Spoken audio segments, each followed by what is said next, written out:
Kusina! Ako po ulit si Ate Angel ng Kusina ni Angel, and for today's video, tuturuan ko po ulit kayo ng another dessert recipe na baka hindi mo pa nagagawa o nasusubukan sa iyong kusina, kaya't panoorin ang buong video dahil madali lang po ito. So una, meron tayo ditong lagayan na meron po siyang 500 ml, tapos naglagay lang tayo dyan ng tig-3 piraso nitong custard cake bars. So nilagay lang natin yan dyan, tapos po finlatin ko lang ito.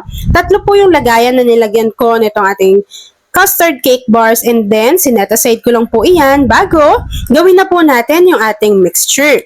Sa isang kasirola, pinagsama-sama po natin yung mga ingredients kagaya ng 24 grams Menu Magic Ube Jelly Powder. Alam niyo ba mga kakusina, so bukod sa masarap to, napakabango po. Comment naman sa ating comment box section kung isa ka na rin sa nakagamit neto. After nun, naglagay tayo dyan ng 2 cups of water, 1 can or 390 grams ng ube condensed milk.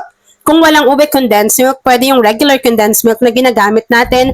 Tapos maglagay ka lang ng ube flavoring. After nun, maglagay na rin tayo dito ng 370 ml ng evaporated milk.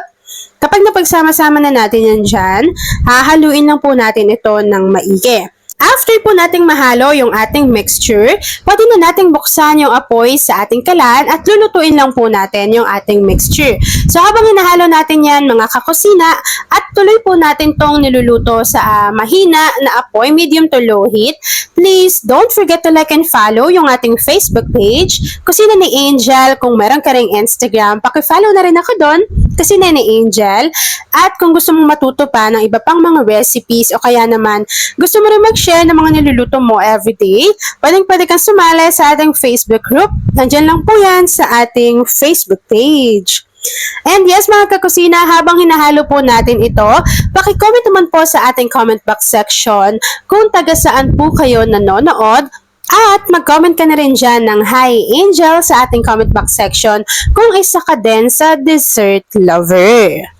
At ayun na nga mga kakusina, kapag kumukulo na po yung ating mixture, pwede na po nating i-off yung apoy sa ating kalan at ready na po tayo sa pag-assemble ng ating dessert.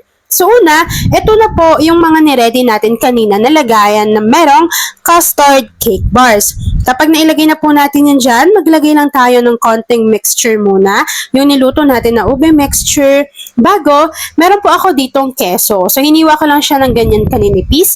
Nasa sa inyo kung gusto ninyo ng grated cheese or kung gusto ninyo ng ganito kagaya sa ginawa ko. Kapag nailagay na natin yung ating keso, maglagay lang po ulit tayo ng ube mixture. Tapos, medyo apawin na natin yan at maglalagay po ulit tayo ng keso sa ibabaw. Kapag nagawa na natin yan dito sa 3 nating lagayan, set aside lang po muna natin to. Hihintayin natin yan mag-firm bago ipapakita ko po sa inyo kung ano yung natapos nating easy dessert recipe. At ayun na nga mga kakusina, kapag lumamig na po or nag-set na yung ating dessert recipe, pwede na po natin tong i-enjoy.